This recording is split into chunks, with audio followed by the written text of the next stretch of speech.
ଲଗ୍ନଲୋକି ତ୍ରିପାଠୀ। କୋଉ କ୍ଲାସରେ ପାଠ? ମୁଁ ପଞ୍ଚମ ଶ୍ରେଣୀରେ ପାଠ ପଢୁଛି। କୋଉ school? Saint Xavier's high school Puri, SPR unit. ଯେତେବେଳେ ୱାର୍ଲଡ ବୁକ୍ ଅଫ୍ ରେକର୍ଡ କରିଥିଲେ କୋଉ ମସିହାରେ କରିଥିଲେ? ମୁଁ ସେଇଟା 2023ରେ କରିଥିଲି। କେତେ ଖୁସି ଲାଗିଥିଲା? ମୁଁ ବହୁତ ଖୁସି ଥିଲି। କେତେ କମ ବୟସରେ ୱାର୍ଲଡ ବୁକ୍ ଅଫ୍ ରେକର୍ଡ? ଆଜ୍ଞା, କୋଉଥିରେ କରିଥିଲେ? ମୁଁ ସେଇଟା ସାଇନ୍ସରେ କରିଥିଲି। 2 ମିନିଟ୍ 7 ସେକେଣ୍ଡରେ 50ଟା ପ୍ଲାଣ୍ଟ ସ୍ପେସିସ୍କୁ ଅନ୍ ଦ ସ୍ପଟ୍ ଆଇଡେଣ୍ଟିଫାଇ କରିକି ତାର ବାୟୋନୋମିଆଲ ନେମ୍ ସହିତ ଟାକ୍ସୋନୋମିକ୍ ଫ୍ୟାମିଲି ନେମ୍ କରିଥିଲି। କଣ କହିବେ ଦର୍ଶକ ଶୁଣିବେ? ଯୋଉ 2 ମିନିଟ୍ କେତେ ସେକେଣ୍ଡ କହିଥିଲେ ତାକୁ ମଧ୍ୟ ଟିକେ କହିବେ।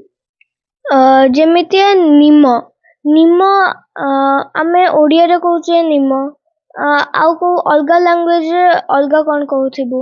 ତ ସାଇଣ୍ଟିଷ୍ଟ ମାନେ ମୁଁ ଓଡ଼ିଆରେ କହିଲେ ସିଏ ହିନ୍ଦୀରେ ଜାଣିପାରିବେନି। ଏମିତିଆ ହଉଛି ଯେହେତୁ ସାଇଣ୍ଟିଷ୍ଟ ମାନେ ସବୁ ପ୍ଲାଣ୍ଟ ସ୍ପେସିସ୍ର ଗୋଟେ ବାୟୋନୋମିଆଲ ସାଇଣ୍ଟିଫିକ୍ ନେମ୍ଟେ ରଖିଥିଲେ।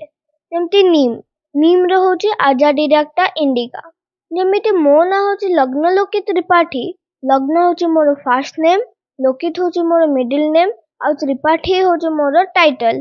ସେମିତିଆ ପ୍ରତ୍ୟେକ ପ୍ଲାଣ୍ଟ ସ୍ପେସିସ୍ର ବାୟୋନୋମିଆଲ ନେମ୍ରେ ପ୍ରଥମଟା ହେଉଛି ଜେନସ୍, ଦ୍ୱିତୀୟଟା ହେଉଛି ସ୍ପେସିସ୍। ଯେମିତିଆ ନିମ୍ର ହେଉଛି ଆଜାଡିରାକ୍ଟା ଇଣ୍ଡିକା। ଆଜାଡିରାକ୍ଟା ହେଉଛି ଜେନସ୍, ଇଣ୍ଡିକା ହେଉଛି ସ୍ପେସିସ୍। ଯେମିତି ମୁଁ ଗୋଟେ ଫ୍ୟାମିଲିରୁ ବିଲଙ୍ଗ କରେ, ସେମିତି ନିମ୍ ବି ଗୋଟେ ଫ୍ୟାମିଲିରୁ ବିଲଙ୍ଗ କରେ। ତା ନାଁ ହେଉଛି ଇଣ୍ଡିକାସି।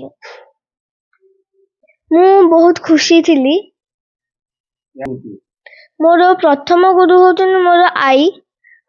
ମୋ ମାମା, ମୋ ପାପା, ମୋ ଆଈ, ମୋ ଅଜା ସମସ୍ତର ଆଶୀର୍ବାଦରେ ମୁଁ ବଢ଼ିଛି। ଆଜି ଆଗକୁ ଯିବା ପାଇଁ ହେଲେ ନିଜ ବୟସ ମଧ୍ୟ ଏତେ ଛୋଟ ବୟସରୁ ଏତେ ବାଟ ଯିବା ଗୋଟେ ଅସମ୍ଭବକୁ ସମ୍ଭବ କରୁଛନ୍ତି। ଆଜ୍ଞା, କ'ଣ କହିବେ? ମୁଁ ଭଗବାନଙ୍କ ଉପରେ ସବୁ ଛାଡ଼ିଦିଏ। ମୁଁ ତାଙ୍କ ଉପରେ ବିଶ୍ୱାସ କରେ ବହୁତ। ଯେହେତୁ କର୍ମ ନ କଲେ କ'ଣ ଭଗବାନଙ୍କୁ ବିଶ୍ୱାସ କଲେ ହେଇଯିବ? ନାଇଁ, କର୍ମ ବି ଭଲ କରିବାକୁ ପଡ଼ିବ। କେତେ ସମୟ ପରିଶ୍ରମ ଲାଗିଥିଲା ୟାକୁ ଏ ରେକର୍ଡ କରିବା ପାଇଁ? ମନେ ରଖିବା ପାଇଁ କିଛି ସମୟରେ ମନେ ରହିଯାଇଥିଲା, ଅଳ୍ପ ସମୟରେ। ସ୍ମରଣ ଶକ୍ତି ଯାହା କହିଲେ ଆଗକୁ ପୁରା ରହିଛି, ଯେହେତୁ ସ୍ମରଣ ଶକ୍ତିରେ ଆପଣ ମଧ୍ୟ ମନେ ରଖୁଥିବେ। କେତେ ସ୍ମରଣ ଶକ୍ତି ଯେତେବେଳେ ସାଙ୍ଗେ ସାଙ୍ଗେ କେତେ ସମୟରେ ସେଠି କହିଥିଲେ? 2 ମିନିଟ୍ କେତେ ସେକେଣ୍ଡ? 2 ମିନିଟ୍ 7 ସେକେଣ୍ଡରେ। 2 ମିନିଟ୍ 7 ସେକେଣ୍ଡରେ। ପିଲା ମଧ୍ୟ ତମକୁ କାଟିବା ପାଇଁ ମଧ୍ୟ କେତେ ପିଲା ଆସିଥିବେ? କେତେ ପିଲା ଉପରେ ପାଇଥିଲେ? ଆଜ୍ଞା, 2-3 ଜଣ ଆସିଥିଲେ। ସେମାନେ ବେଶୀ କହିଥିଲେ କିନ୍ତୁ ଭୁଲ କହିଥିଲେ ଟିକେ। ମୁଁ ଅଳ୍ପ ସବୁଠାରୁ ବେଶୀ କହିଥିଲି ଆଉ ଠିକ୍ ବି କହିଥିଲି, ଠିକ୍ କରିକି ବେଶୀ କହିଥିଲି। ଯେହେତୁ ଆଉ କୋଉ ସମ୍ମାନରେ ସମ୍ମାନିତ ହେଇଛନ୍ତି? ମୁଁ India book of records new Delhi, world book of records London, global achiever of the year award, ବାକି ଓଡ଼ିଶା ଷ୍ଟେଟ୍ ଗଭର୍ଣ୍ଣରଙ୍କର ଠାରୁ ଫେଲିସିଟେସନ୍ ପାଇଛି। ବାକି ଇଣ୍ଡିଆନ୍ ଲ ସାର୍ଟିଫିକେଟ୍ ମଧ୍ୟ ପାଇଛି। ଇସ୍ରୋର ଆପ୍ରିସିଏସନ୍ ସାର୍ଟିଫିକେଟ୍ ପାଇଛି। ଅନେକ ମୁଁ global achiever of the year, Shrikshetra Kumar award, module champion of the state, second runner up in national level mathematics competition, ଏମିତିଆ ବହୁତ ଗୁଡ଼ାଏ ପାଇଛି। ମାମା କେତେ ସହଯୋଗ କରନ୍ତି? ମାମା ମତେ ବହୁତ ହେଲ୍ପ କରନ୍ତି। ବାବା?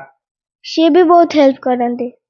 ଯେତେବେଳେ ସ୍କୁଲ ଯିବା, ଛାଡ଼ିବା, ଆଣିବା ତାକୁ ମଧ୍ୟ ମାମା ମଧ୍ୟ ବହୁତ ସହଯୋଗ କରୁଥିବେ। ଆଜ୍ଞା। ଆପଣଙ୍କ ଗୁରୁ କିଏ? ମୋ ଗୁରୁ ହେଉଛନ୍ତି ମୋ ମାମା, ପାପା, ଅଜା ଆଉ ଆଈ। ତାକୁ ଗୁରୁ କରୁଛନ୍ତି, ଭଗବାନ ମଧ୍ୟ ଆପଣଙ୍କୁ ସହଯୋଗ କରୁଛନ୍ତି। ଆଜ୍ଞା।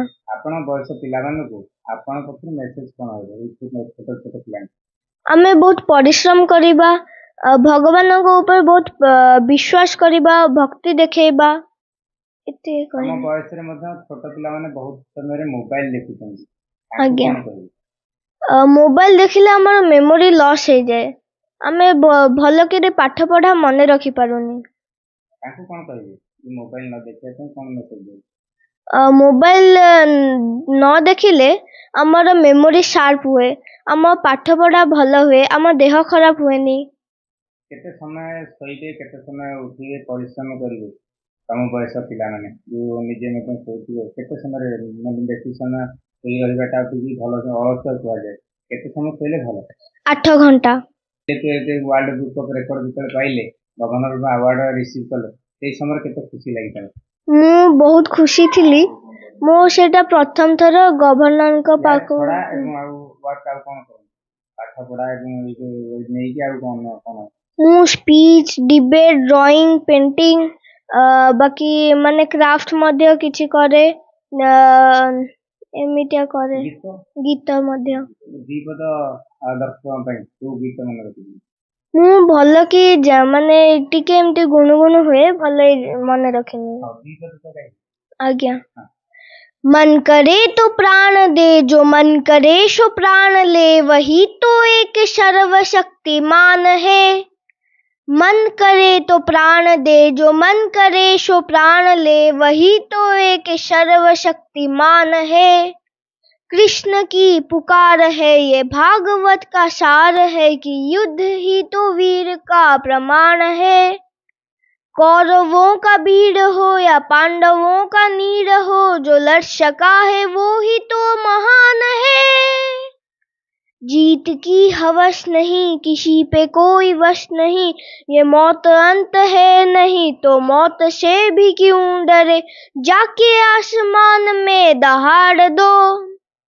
आरंभ है प्रचंड, आरंभ है प्रचंड, आरंभ है प्रचंड। ଆଉ ଆଗାମୀ ଦିନ ପାଇଁ ବହୁତ ବୟସ ମଧ୍ୟ ଅଛି ଏବଂ ଛୋଟ ବୟସରେ ମଧ୍ୟ ଆଗାମୀ ଦିନ ପାଇଁ କଣ କରିବେ?